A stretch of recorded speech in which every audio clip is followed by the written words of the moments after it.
Stretching 5.5 kilometers into the Arabian Gulf lies the most audacious engineering project the world has ever seen. Palm Jumeirah is so vast it can be seen from space.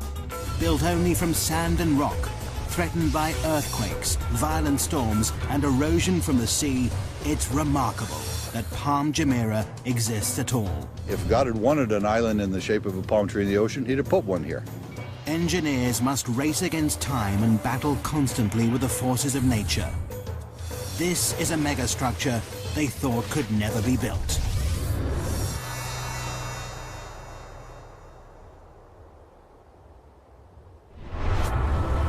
August 2001.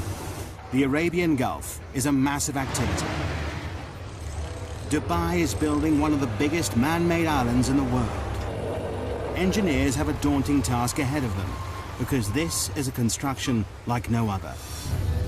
All structures stand in defiance of nature. Most are built from concrete and steel, materials that are artificially strengthened. But this massive island is being constructed out at sea, using only natural materials, sand and rock.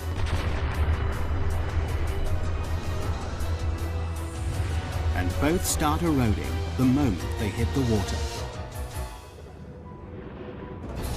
For project manager Bob Berger, it's a daunting task.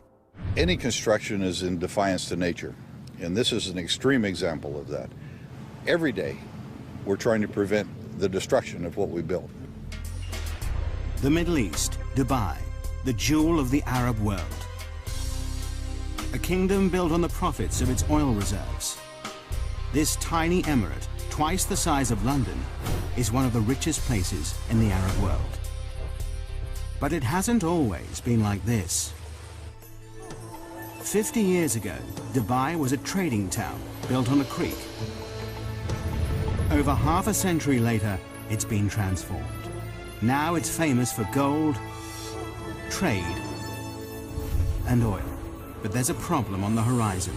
By 2016, the oil will have run out. It'll mean disaster for the economy. Dubai must find a new source of income. The Crown Prince, Sheikh Mohammed bin Rashid Al Maktoum, has a $2 billion plan to save his country. He's ordered his kingdom to transform itself into the world's #1 luxury tourist destination. And the Crown Prince has a history of getting what he wants.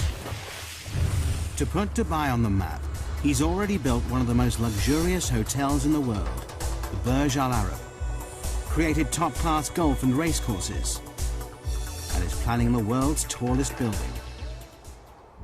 But now, the Crown Prince's big idea is mass tourism. Dubai seems the perfect spot. It offers sun almost every day of the year, glorious beaches and azure seas. 5 million tourists visit here annually. Now they want to triple this to 15 million. But there's a problem. The coastline is a mere 72 kilometers long. Not enough space for all these extra people. But how do you make your coastline longer? The Crown Prince's plan is to build a massive island, and he wants it done by 2006. This daunting task falls to Sultan Ahmed bin Sulayem.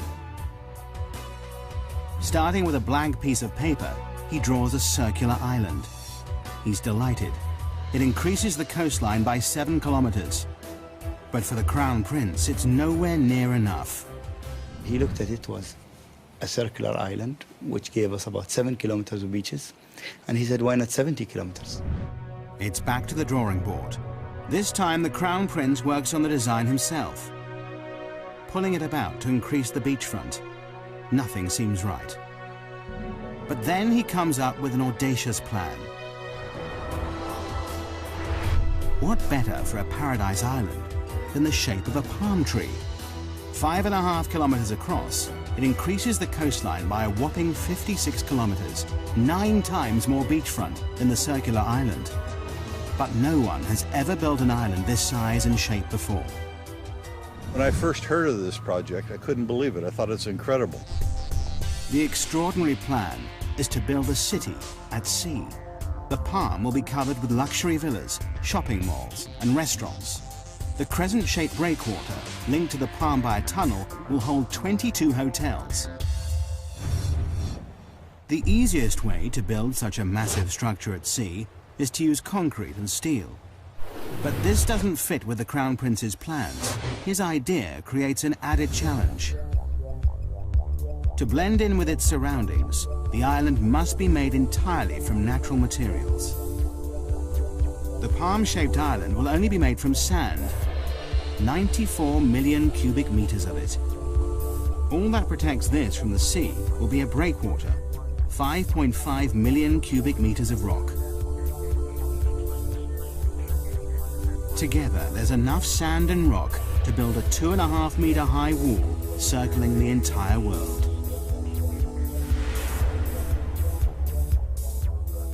This may be the only place in the world where something like this could be done, to have the vision and then the courage to carry it through. To make this audacious plan a reality, Dubai needs the best engineers on the planet. A worldwide search leads to Northern Europe and Holland. Experts in land reclamation, the Dutch have increased Holland's landmass by 35%. The Dutch team are immediately booked for the job. The first thing they must prove is that it's possible to build an island out in the Arabian Gulf and that it'll stay there.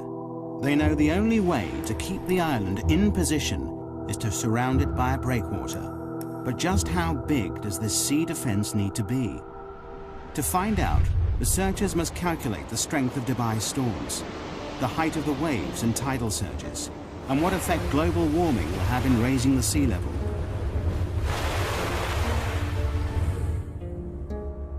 The biggest fear for all coastal engineers are massive freak waves. These waves build up over long distances, pushed by persistent winds and large currents. They destroy nearly everything in their path. But the island builders are lucky. The research team has worked out that the Arabian Gulf is the perfect place to build this megastructure. On average, the Gulf is only 30 meters deep, and it's only 160 kilometers wide. It's too short and too shallow for catastrophic waves to build up. But the team know they will get Shamal storms. Every winter, these intense northerly storms bring high winds and 2-meter waves that will batter the structure. Researchers must also factor in the worst-case scenario, the storm that hits once in 100 years.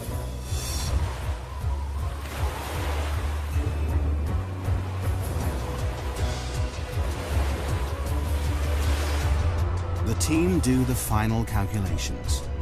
To protect this fragile island, the breakwater must be at least 3 meters high above the waves and 11.5 kilometers long. But just when the engineers thought they were ahead, they're given another challenge. The developers in charge of this megastructure want to start construction immediately, before the research is complete. It's a huge gamble that could come back to bite them. If they haven't got it right, the whole structure might be washed away. As well as starting before they're ready, the engineers must perform a miracle. Normally, a project like this would take 15 years to build, but they must do it in 5.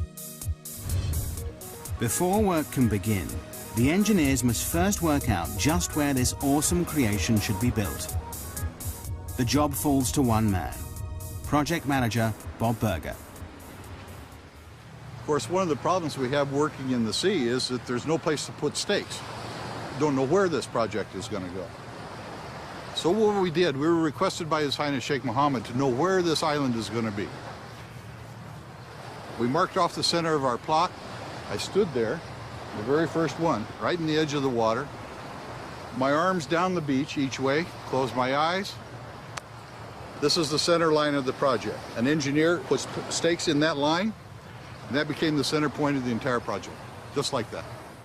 August 2001, the breakwater construction team take to the sea. They've only 2 years to build this massive 11.5 kilometer sea wall. But just as they get started, disaster strikes. September the 11th, 2001. The World Trade Center in New York is attacked in a brutal act of terrorism. Overnight, tourism to the Middle East stops. But work has already started on the Palm Island. Will millions of dollars and months of research all be in vain? September 2001. In the wake of terrorist attacks in the United States, travel abroad halts abruptly. Fear and panic spread. People are too frightened to travel, particularly to the Middle East. It could have disastrous consequences for Dubai's ambitious plans. Work has already begun on building one of the biggest man-made structures in the world, a giant palm-shaped island that'll transform Dubai into a world-class holiday destination. The massive 11.5-kilometer breakwater is under construction. Both the breakwater team and the Palm Island team are assembled to make the dream a reality. But 9/11 throws the plans into turmoil. The 1,200 foreign engineers fear their lives could be in danger. They make contingency plans to leave the country. In the meantime, they're advised not to go into Western hotels and bars. Business slumps. Beaches are empty. Restaurants deserted. No one wants to be here. For 3 months, Dubai grinds to a halt.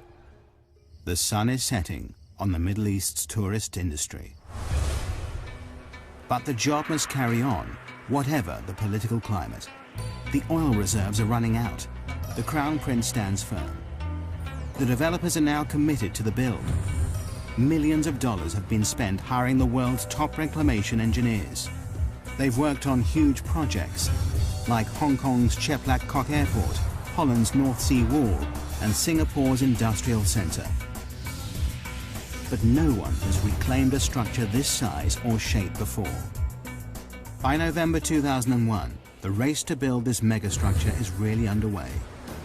9 barges, 15 tugboats, 4 dredgers, 30 heavy land-based machines, and 10 floating cranes are needed to construct the massive seawall.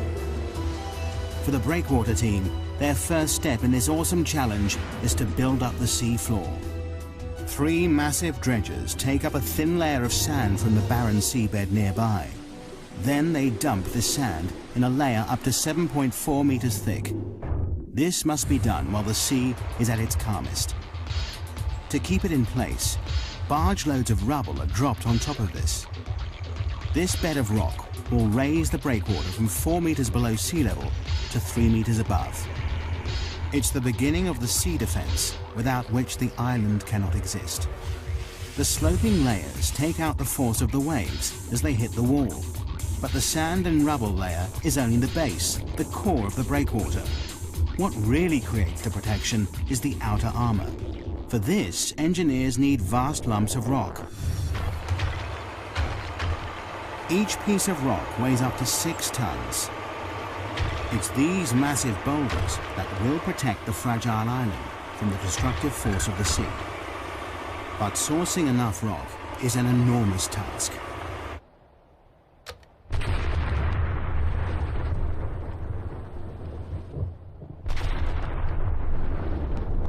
Excavation teams spring into action in 16 quarries across the United Arab Emirates. The 11.5-kilometer breakwater needs a lot of rock. 5.5 million cubic meters of the stuff, enough to build 2 Egyptian pyramids.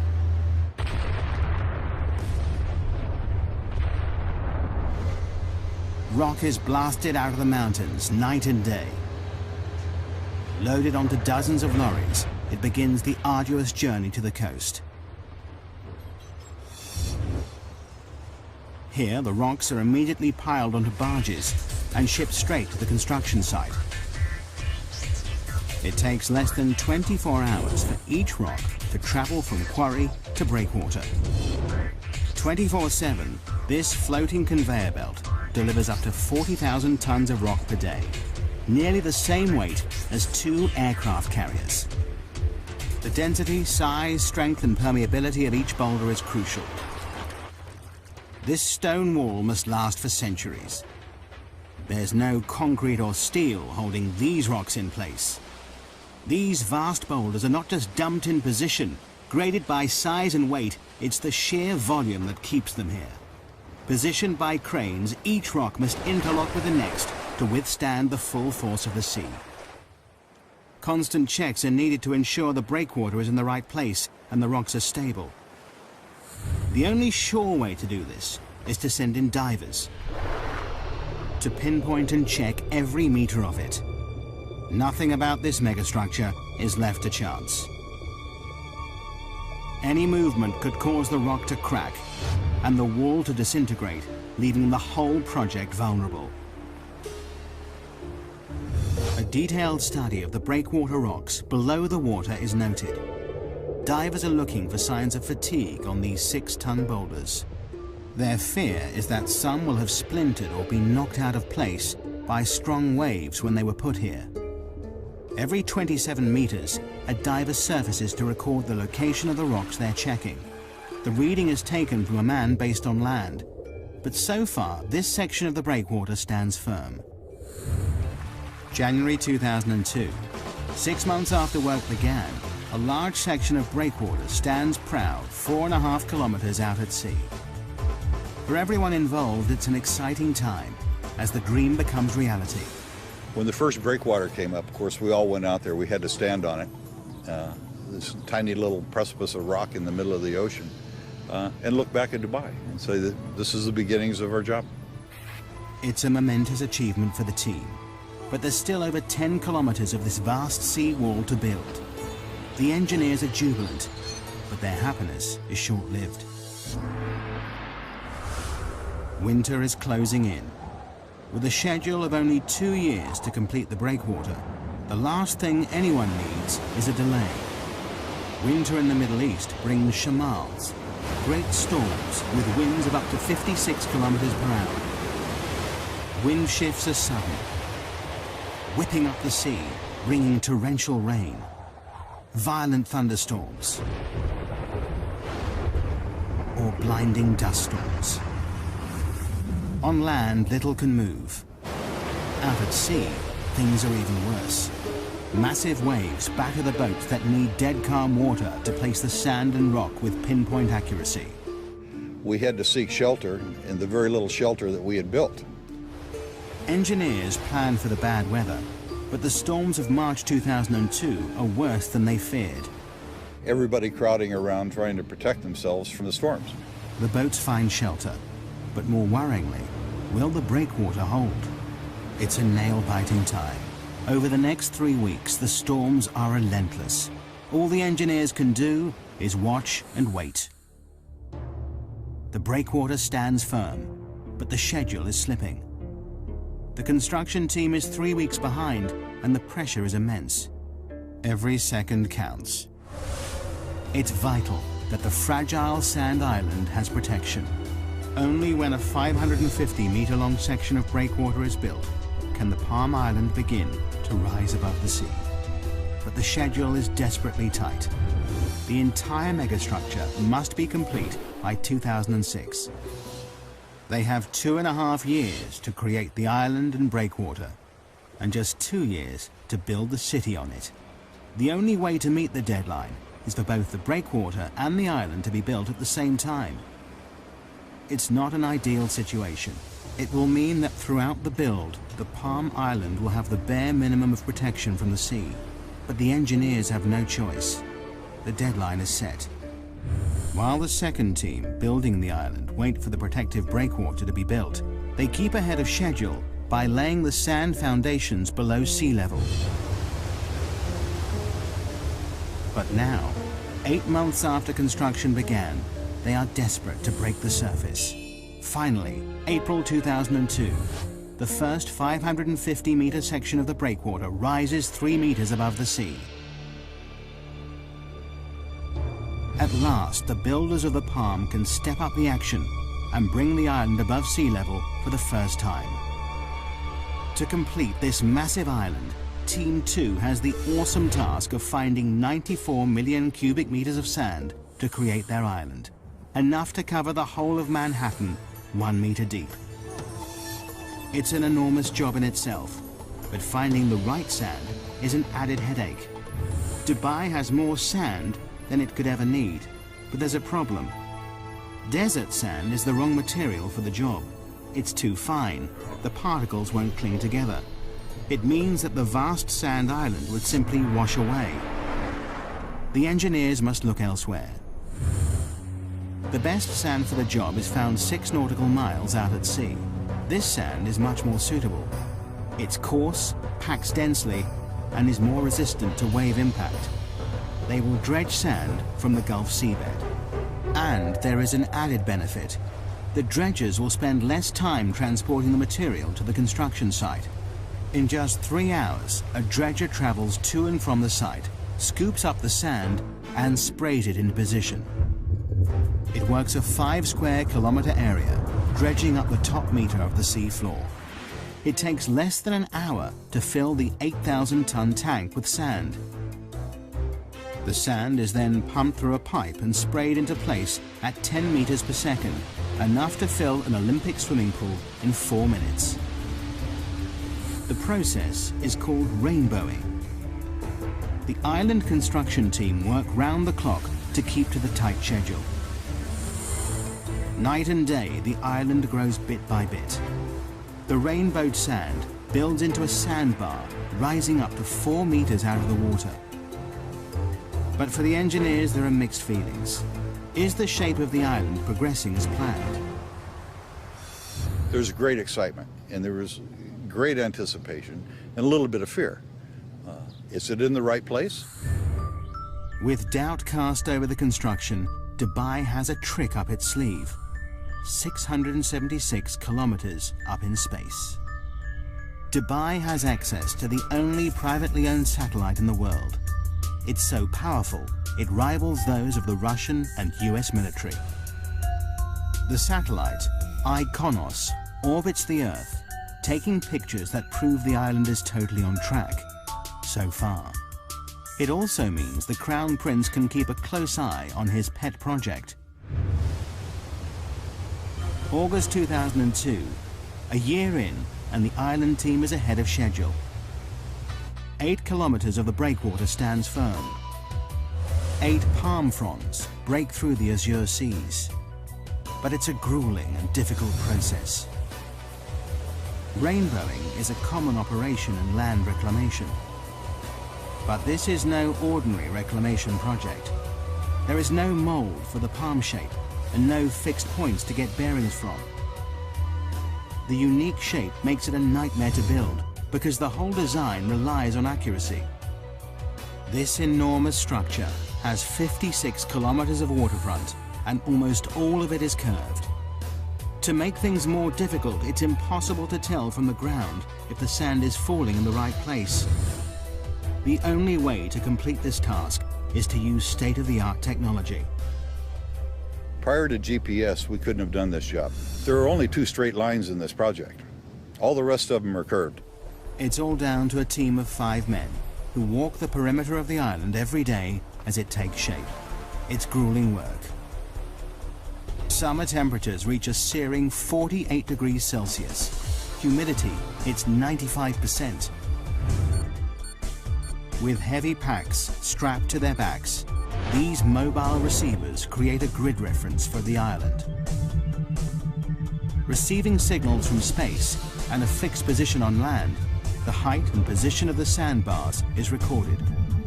With these coordinates, dredgers can sail into the exact position and rainbow the sand with pinpoint accuracy.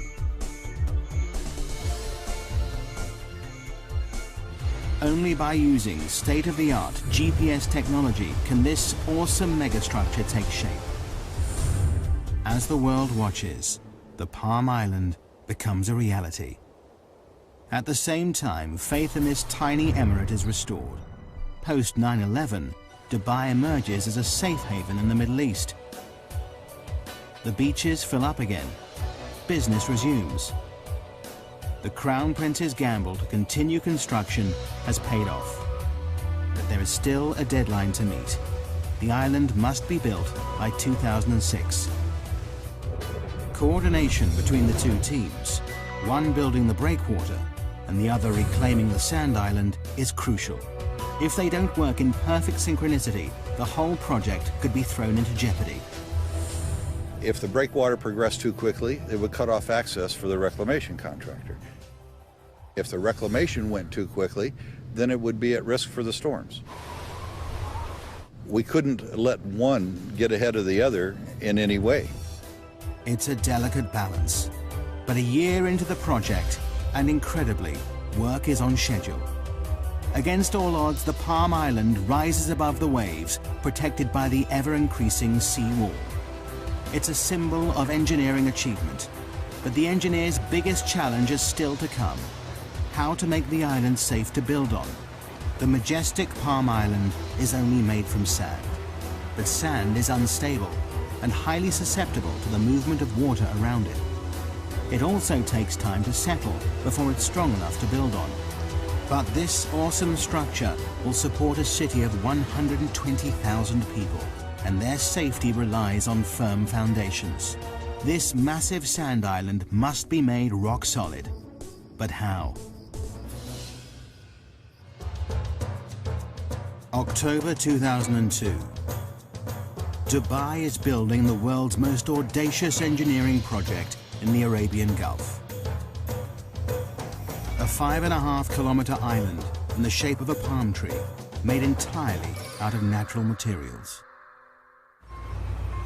A year into the build, and 2/3 of the breakwater is complete. 8 kilometers of massive rocks piled 3 meters above the waves, backed by 200 meters of beach that will eventually carry 22 hotels. Behind this sea defense, the first 9 palm fronds made of sand rise above the water. Dredgers spray sand from the seafloor, a process called rainbowing, to create the first half of the 5.5-kilometer island. But building a man-made structure in the middle of the sea with only rock and sand throws up challenges every step of the way. The team constantly battle with nature as the sea erodes the work they do. We worried initially that we could actually do it, that we could place the sand where it should be, that we could place the rocks where they should be. The teams now race to finish the project. But then the engineers discover a problem that could put the whole project in jeopardy. The decision to start construction before completing the research has finally caught up with them. Coming in or going out. The sea is not circulating around this massive megastructure as they planned. The tides are not flushing the system properly. Clean water is not moving fast enough round the inner waterway. The water is in serious danger of becoming stagnant. People have paid millions for a piece of this paradise island. Green, fetid water is not going to work. A solution must be found, and fast. Changes must be made to the design. But all the time, the Palm Island is taking shape to the original plan. Further tests are run on the computer. Luckily, the solution is found just in time, and it's simple. The seawall must have 2 breaks in it. 2 4-lane bridges link the sections of the breakwater. These 2 openings mean enough fresh-flowing water can get into the system. Twice a day, the tide enters the structure, pushing clean water around the fronds. Over 2 weeks, the entire waterway is replenished. But there is always a fear it may return.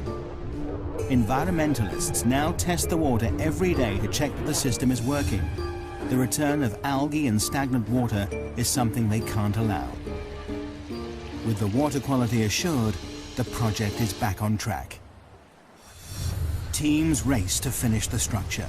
7 dredgers rainbow the sand, creating the last few palm fronds. Floating cranes lift the final rocks into place. By August 2003, the breakwater is complete. An awesome 5.5 million cubic meters of rock now holds back the full force of the sea. 2 months later, in October, the island reclamation is finished. 94 million cubic meters of sand have been pumped into the Arabian Gulf to create the perfect palm shape. In just over 2 years, the Palm Island has finally risen from the sea. The deadline has been met just on time, and phase 1 of this monumental engineering challenge has been accomplished. There is still a very long way to go. Phase 1 is only the completion of the foundations. Now to fulfill the Crown Prince's dream. 4,500 houses and apartments, hotels and shopping malls must be built along the waterfront. This sand island must support an entire city. But here lies the next major problem. Sand is not easy to build on. Because the sand has been sprayed into position, it's loose and uncompacted.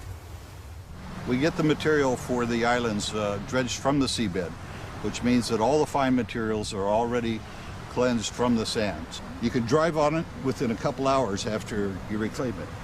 However, it's not satisfactory to build on. But a strong base is vital to support this city at sea.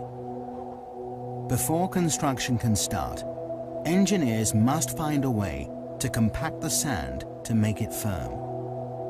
In theory, the idea is simple. All we have to do then is compress the top layer. As you can see, when you press down, very little displacement, except straight down, nothing to the side. That gives us a firm surface to build on. But in reality, the engineers are working with an area spread over 5 square kilometers. Over time, the sand will compact naturally, but this will take years. And time is something the engineers don't have. Construction of the infrastructure must start immediately. As if the schedule wasn't pressure enough, there is another, more important reason why the foundations of the city must be made extra strong. Dubai sits just on the edge of a major earthquake zone. Bam, Iran, north of the Arabian Gulf.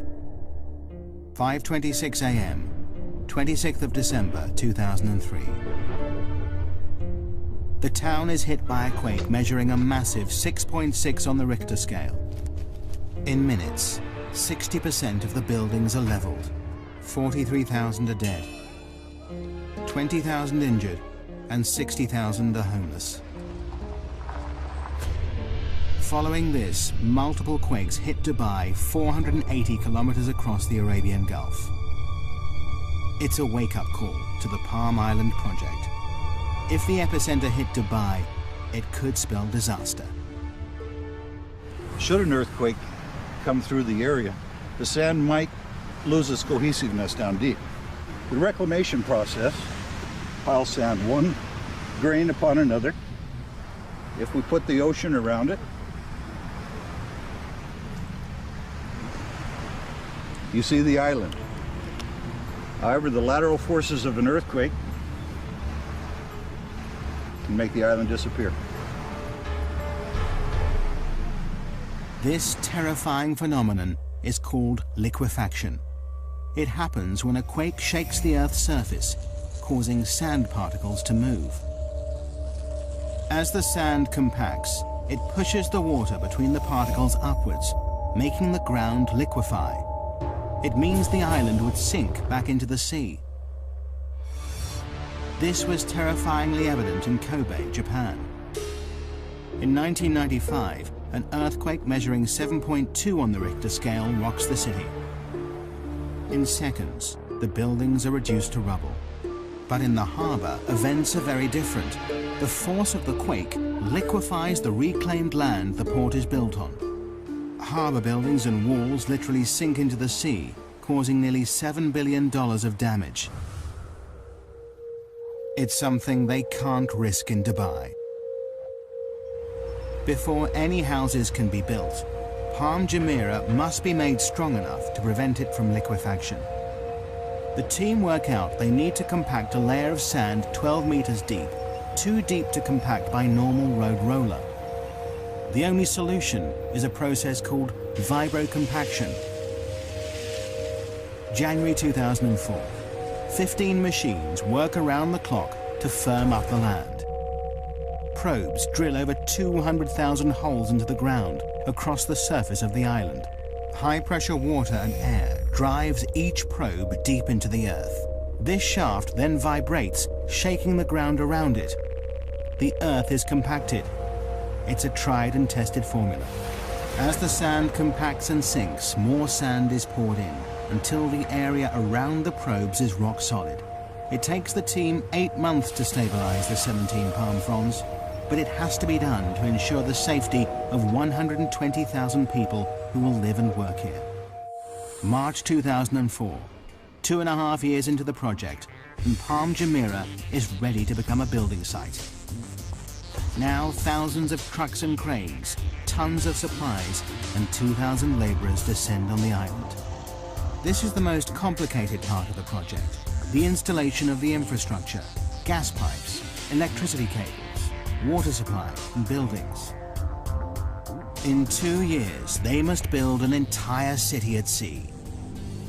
But have the developers set themselves a near impossible target?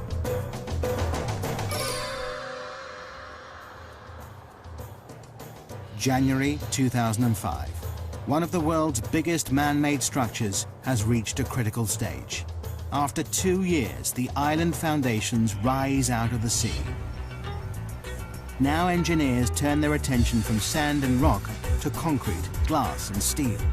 They're building an entire city out at sea in just 2 years. Nothing like this has ever been attempted before. For project manager Scott Hutchinson, building the apartments is a massive logistical nightmare. I've probably worked on 3 or 4 other billion-dollar projects before, but this is without a doubt the biggest and the most complex that I've ever seen. And I can't imagine other projects being any more complex than this. 850 buses ferry the 40,000-strong Asian workforce on and off the island in 2 12-hour shifts. They'll work in grueling temperatures of up to 48 degrees Celsius. As well as thousands of people, millions of tons of concrete and steel are shipped in from around the world and driven onto the Palm. 51 different contractors build houses, roads, canals, shopping centers, sewage plants, and each part of the jigsaw must meet the next perfectly. To stay on schedule, all the materials must arrive on site exactly on time, and they will go to any lengths if they don't. If material isn't showing up from overseas, you put somebody on the plane and fly the guy out there to get it done. You don't wait, you don't sort of react, you just get out there and try and be proactive, because otherwise a job this size never gets done. Supply is not the only problem. Installation of the utilities and pipelines is a massive headache. Miles and miles of gas and water pipelines need to be laid across many different parts of the construction site. Munir Haidar, head of the technical team, knows that on a job this size, a good plan is vital. It's not that there is no plan, there is a plan, but you have to monitor and adjust this plan on a daily basis because it changes every day. Since the island's launch in 2001, it's changed beyond recognition. Originally, Palm Jumeirah was designed to house and service 60,000 people. But by 2004, developers realized the public loved the idea so much, they doubled the capacity. Everybody's changing their requirements, and you have to learn to react very quickly to that. And in Dubai, things move quickly. The pressure is on. Incredibly, when the Palm was first released to the public, all the houses sold in 3 days. The most expensive go for $1.2 million. David Beckham and the England football team are amongst the owners. Now, 3 years on, the residents want to move in. There are over 1,800 villas to build on the palm fronds, enough to stretch the Champs-Élysées in Paris 14 times. The delivery date looms nearer, and many of the houses are still at ground level. The schedule is slipping, but the Crown Prince has promised the world a luxury location by 2006. The deadline must be met. To add to the pressure, the design of the palm trunk gets more elaborate every year. This 1.6-kilometer stretch will carry at least 8,000 villa and apartment complexes, 220 shopping malls and restaurants, and the developers are still threatening more. A new plan is the 36-story Palm Tower, more space for shops, restaurants, and 450 deluxe apartments. But all this extra development comes at a price. The deadline for the trunk has slipped to 2008. Well, I guess one of the best parts about it is that when you get frustrated of all the challenges and the paperwork and the meetings and everything that goes with building a project like this, you come outside, you see the sunset, you see the sea, and you really realize not only is it an amazing project, but it's an amazing setting. But this awesome setting creates hidden problems for the engineers. With Phase 1 complete, the island reclaimed, the Palm now faces its biggest enemy, the environment. Nature will permanently try to destroy anything built in its way. The bigger the megastructure, the bigger the problem. From the start of construction, there has been one issue engineers know they will face: the problem of erosion. All beaches are constantly affected by waves, but with a man-made island, the problem is exaggerated. These beaches are not naturally replenished with sand by the sea. If nature won't do it, someone has to. Otherwise, the whole island will be washed away. Only now the island is complete can they see the full extent of the problem. Engineers have studied every meter of the Palm's 56-kilometer coastline, analyzing the effect the waves have on its shape. The results show the sand is gradually being washed away in some places and built up further along the structure. Left unchecked, the beaches will no longer be straight, and Paradise Island will fail. But the engineers are confident that through constant maintenance, they can keep the intricate palm shape. Just when the developers think they've cracked the problem, an even bigger dilemma rears its head. Beach erosion is also affecting the Dubai coastline on a much bigger scale. Dubai is famous for its beautiful beaches. Could the success of the megastructure cause the mainland's downfall? Normally, the currents evenly push the sand along the coastline, keeping the beach straight. By building a massive structure so close to the shoreline, wave movement in the area has altered. The current is changing the shape of the coastline. In some places, sand is deposited, extending the beaches out to sea. In others, the beach is eroded away. And initial research shows some worrying facts. In some places, the shoreline could be eroded by 5 to 10 meters per year. Eventually, it could destroy mainland resorts, property, and roads. In time, the coastline will settle down. Nature and the structure will learn to live with each other. But this may take years. In the meantime, the developers have bought a dredger. This will suck up the sand where it is built up along the coast and deposit it in the areas suffering from erosion, returning the coastline to its original shape. Dubai's beaches are safe, for now. The engineers are constantly working out how to tame nature's forces. The erosion problem is under control. But the threat to the project doesn't just come from the surface of the sea. They now face a new dilemma beneath the waves. How has this awesome megastructure impacted on the ecology of the area?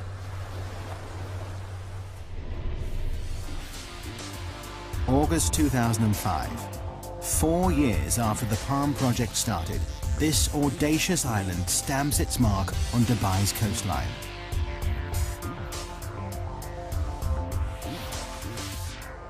This was the first step, a big step, in putting Dubai on the map.